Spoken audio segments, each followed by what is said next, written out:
Go. Okay. Good evening, everyone. Good evening. Good evening. Yo. When you knowingly eat an alien vegetable, No. you are anyway. Let's explore our American food chain for a moment, shall we? Unfortunately, our journey begins in a lab where plants are genetically modified to accept certain gene traits. In particular, traits that make a plant resist chemical spray or utilize it as part of its metabolism. After this process, the seeds from these genetically modified plants are packaged and sold to farmers. The farmers plant these seeds in the traditional manner. As they grow, they are sprayed with pesticides, which is normal for mass production crops. When it's time to harvest, workers in the field are sometimes overcome by the poisonous chemicals from the plants, as when they're touching the plants, the chemicals can be absorbed by the skin. People working a farm are paid very poorly for their labor in putting up with the chemically toxic environment. After the field harvest is complete, the vegetables are boxed and shipped all over the world or to processed plants right here at home. During food processing, FDA inspectors are monitoring and verifying safe product handling. Or at least that's what we're supposed to believe. In his book, Seeds of Deception, Exposing Industry and Government Lies About the Safety of the Genetically Engineered Foods You're Eating, author Jeffrey Young Smith discusses the fact that, in spite of the small body of research about the inherent dangers of GM foods, they still play a consistent role in the U.S. diet. According to Smith, approximately 80% of the soy and 38% of the corn planted in the U.S. is genetically engineered, and that derivatives of these two crops are found in approximately 70% of processed foods. At this particular juncture, I'd like to take a small detour back to the lab and inform you of data collected by actual lab results. Research findings of Dr. Arpad Puzdai, who studied the effects of genetically engineered pest-resistant potatoes that were spliced with the DNA of a snowdrop plant and the cauliflower mosaic viral promoter. And as far as I know, it's basically, the viral promoter is basically a petri dish in which they do the gene splicing. They do samples of it. They tested this on laboratory rats, and it demonstrated the rats that ate the potatoes with the lectin from the snowdrop plant applied mechanically with an eyedropper.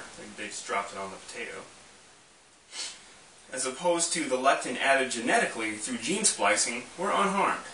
This research strongly suggests that it is not the foreign protein itself that is poisonous, otherwise the rats that ate the potatoes with the lectin added mechanically would have been harmed, but rather something inherent in the gene splicing process itself.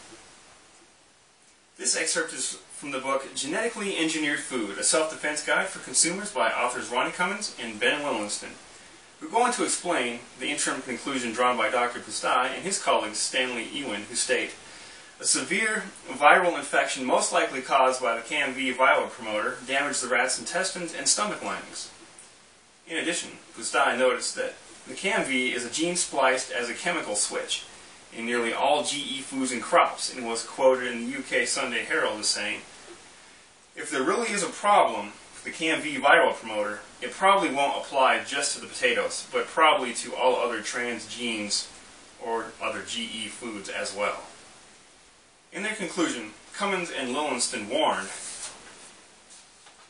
every gene food out there containing the CAMV viral promoter could have unknown effects on our organs and immune systems.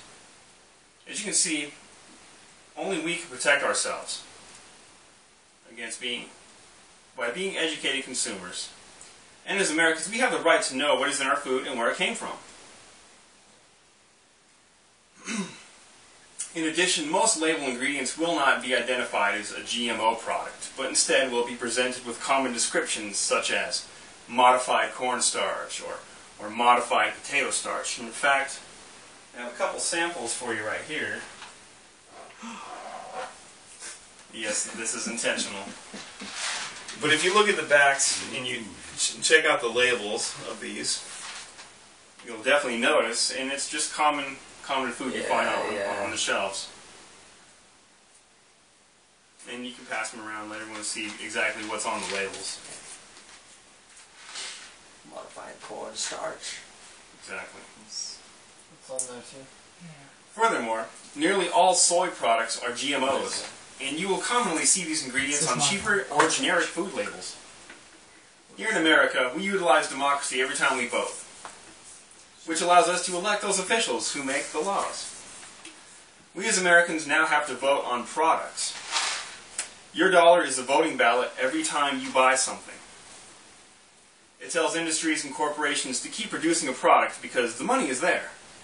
People keep buying it, they're going to keep producing it. Likewise, if nobody buys a product, they're going to remove it from the market. Since it will no longer remain cost-effective to produce it, no one wants it, and there is no money to fund its production.